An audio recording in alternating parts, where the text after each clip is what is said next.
চাওক এতিয়া অসমৰ ৰাজনীতিত আমি দেখিছোঁ এই বজলুদ্দিন আজমল যি ব্যক্তি এই ব্যক্তিটো অলপমান মানসিকভাৱে তেওঁ হেৰুৱাইছে, মানসিক অসুস্থ হৈ পৰিছে।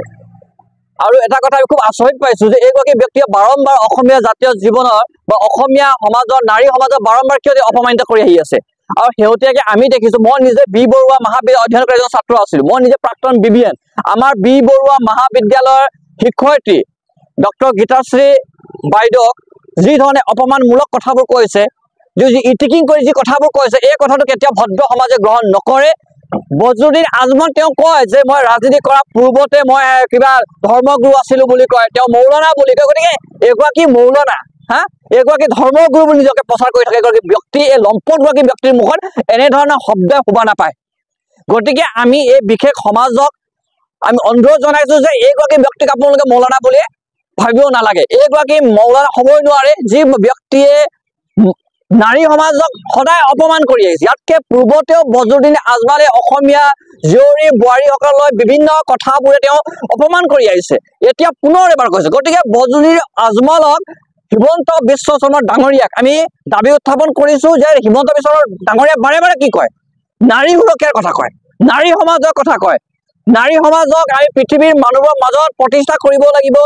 নাৰী বা ছাত্ৰ ছাত্ৰীসকলক আমি সুবিধাবোৰ প্ৰদান কৰি মেলি অসমীয়া জীয়ৰী অসমীয়া নাৰীসকল দেশ বিদেশত গৈ তেওঁলোকক জিলিকাই তুলিব লাগে যি কথাবোৰ বাৰম্বাৰ কৈ থাকে। আজি এই অসমৰ জীয়ৰী ছোৱালী নাৰীসকলক ইটিকিং কৰি যি মন্তব্য আগবঢ়াইছে বজলুদ্দিন আজমলে, এইগৰাকী বজলুদ্দিন আজমলক হিমন্ত বিশ্ব শৰ্মা ডাঙৰীয়াই অতি শীঘ্ৰে আটক কৰা ব্যৱস্থা গ্ৰহণ কৰাব লাগিব।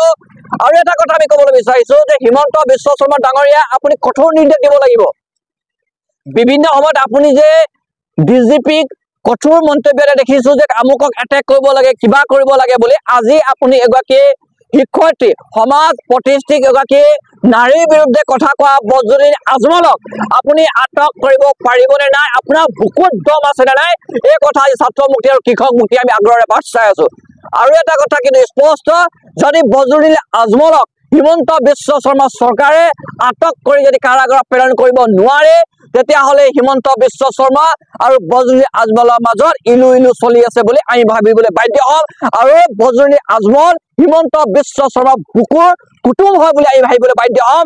কিন্তু বজলুদ্দিন আজমলৰ এই যি মন্তব্য, যি ইটিকিং কৰা মন্তব্য, যি নেগলিজেন্সি যি মন্তব্য নাৰী সমাজৰ প্ৰতি, ইয়াক আমি ধিক্কাৰ জনাইছোঁ, গৰিহণা জনাইছোঁ। আৰু বজলুদ্দিন আজমলক সমাজ প্ৰতিষ্ঠিত প্ৰতিগৰাকী ব্যক্তি, প্ৰতিগৰাকী সমাজ, প্ৰতিগৰাকী জাতি ধৰ্ম বৰ্ণৰ মানুহবোৰে বৰ্জন ঘোষণা কৰিবৰ কাৰণে আমি অনুৰোধ জনাইছোঁ।